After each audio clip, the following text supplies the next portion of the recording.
আজকের বিজ্ঞানের যুগে আমরা জানি পৃথিবী সূর্যের চারপাশে ঘুরে, তাই বিশ্বের বিভিন্ন প্রান্তে একই সময়ে রাত ও দিন হয়। কিন্তু প্রাচীনকালে মানুষের এই বিষয়ে কি কোনো ধারণা ছিল?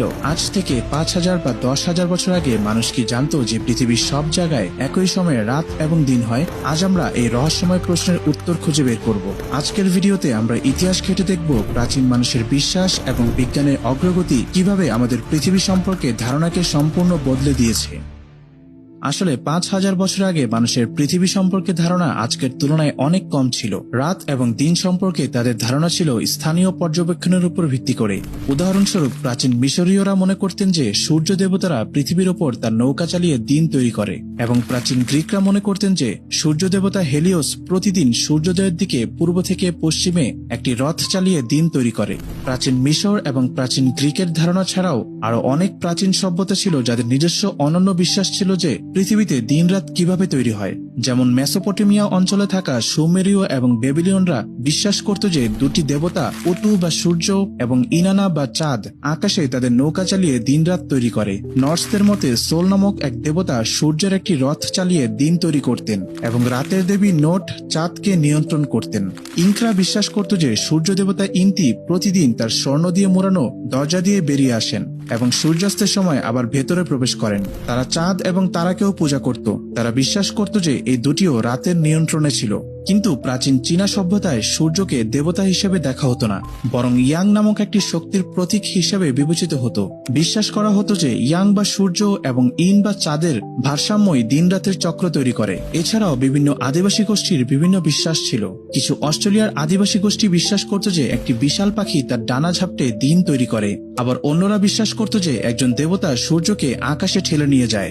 এছাড়াও বিভিন্ন আদিবাসী আমেরিকান গোষ্ঠীর বিভিন্ন ধারণা ছিল। কিছু গোষ্ঠী বিশ্বাস করত যে পশু বা আত্মারা দিন এবং রাত নিয়ন্ত্রণ করে। অন্যরা বিশ্বাস করত যে এটি দেবতাদের কাজ। এই বিভিন্ন ধারণাগুলি প্রতিফলিত করে যে বিভিন্ন সংস্কৃতি প্রাকৃতিক বিশ্বকে ব্যাখ্যা করার জন্য কিভাবে বিভিন্ন পৌরাণিক কাহিনী এবং বিশ্বাস ব্যবহার করত। পৃথিবীর গোলাকার ধারণা তখনও সর্বজনীনভাবে গৃহীত ছিল না। অনেকে মনে করতেন যে পৃথিবী সমতল এবং সূর্য তার চারপাশে ঘুরছে। তাই ৫,০০০ বছর আগে মানুষ সম্ভবত মনে করত না যে সারা পৃথিবীতে একই সময়ে রাত বা দিন হয়। তারা সম্ভবত মনে করত যে সূর্য তাদের নিজস্ব অঞ্চলের উপরে অবস্থানের উপর নির্ভর করে আকাশে ওঠে এবং অস্ত যায়, এবং হয়তো এটাও মনে করত যে সূর্য কেবল তাদের জন্যই ওঠে। তবে কিছু প্রাচীন সংস্কৃতি পৃথিবীর ঘূর্ণনের ধারণা সম্পর্কে সচেতন ছিল। উদাহরণস্বরূপ, প্রাচীন ভারতীয়রা মনে করত যে পৃথিবী একটি বিশাল হাতির পিঠে ঘুরছে, এবং প্রাচীন চীনারা মনে করতেন যে পৃথিবী একটি বিশাল ডিম যা আকাশে ভেসে বেড়াচ্ছে। প্রাচীন ভারত এবং প্রাচীন চীনের ধারণা ছাড়াও আরো অনেক প্রাচীন সভ্যতা ছিল যারা বিশ্বাস করত যে পৃথিবী ঘুরে। যেমন পাইথাগোরাস সহ কিছু প্রাচীন গ্রিক দার্শনিক বিশ্বাস করতেন যে পৃথিবী তার অক্ষের উপর ঘুরে। হেলেনিস্টিক সভ্যতার অ্যারিস্টার্কাস অফ সামোস সূর্যকেন্দ্রিক মডেল প্রস্তাব করেছিলেন, যেখানে পৃথিবী তার নিজের অক্ষের উপর ঘোরে এবং সূর্যের চারদিকেও ঘোরে। এবং প্রাচীন মায়া সভ্যতার জ্যোতির্বিজ্ঞানীরা পৃথিবীর ঘূর্ণনের সঠিক সময়কাল গণনা করতে সক্ষম ছিলেন। এছাড়াও মধ্যযুগীয় মুসলিম জ্যোতির্বিজ্ঞানীরা যেমন আল বাত্তানি পৃথিবীর ঘূর্ণন সম্পর্কে জানতেন এবং তাদের গবেষণায় এটি ব্যবহার করেছিলেন। এই বিভিন্ন উদাহরণগুলি প্রদর্শন করে যে পৃথিবীর ঘূর্ণনের ধারণা বিভিন্ন সময়ে এবং বিভিন্ন সংস্কৃতিতে বিদ্যমান ছিল। তারপর সময়ের সাথে সাথে জ্যোতির্বিদ্যা এবং বিজ্ঞানের অগ্রগতির মাধ্যমে মানুষ পৃথিবী এবং তার ঘূর্ণন সম্পর্কে আরো ভালোভাবে বুঝতে পেরেছে। 1514 সালে নিকোলাস কোপার্নিকাস সূর্যকেন্দ্রিক মডেল প্রস্তাব করেন, যেখানে পৃথিবী সূর্যের চারদিকে ঘোরে। তারপর গ্যালিলিও গ্যালিলি 1610 সালে টেলিস্কোপ ব্যবহার করে চাঁদের উপর গর্ত এবং বৃহস্পতির চারপাশে ঘুরতে থাকা 4টি বৃহৎ চন্দ্র আবিষ্কার করেন, যাদেরকে এখন গ্যালিলিয়ন চাঁদ বলা হয়। আইজ্যাক নিউটন 1687 সালে ল অফ ইউনিভার্সাল গ্র্যাভিটেশন প্রদান করেন, যা পৃথিবীর ঘূর্ণন ব্যাখ্যা করে। এবং তারপর আধুনিক বিজ্ঞানে বিজ্ঞানীরা পৃথিবীর ঘূর্ণনের হার সঠিকভাবে পরিমাপ করেছেন এবং এটি কিভাবে দিনের দৈর্ঘ্য, ঋতু এবং জোয়ার ভাটার উপর প্রভাব ফেলে তা ব্যাখ্যা করেছেন।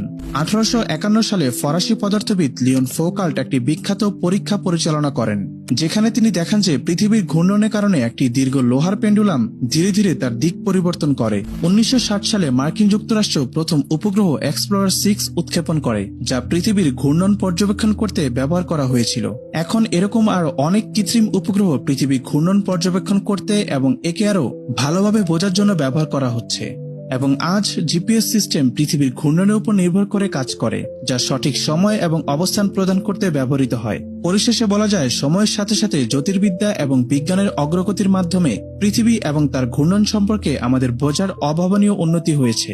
আজ আমরা জানি যে পৃথিবী একটি গ্রহ যা তার নিজের অক্ষের ওপর ঘোরে এবং সূর্যের চারিদিকেও একটি কক্ষপথে ঘোরে। এই জ্ঞান আমাদের মহাবিশ্বে আমাদের অবস্থান সম্পর্কে একটি সুস্পষ্ট ধারণা দেয় এবং আজ আমরা বলতে পারি যে আমরা এখন এক আধুনিক সভ্যতায় বাস করি এবং আজ থেকে হয়তো আরো 500 বা 5000 বছর পর আমাদের ভবিষ্যৎ প্রজন্ম আরো আধুনিক সভ্যতায় বাস করবে।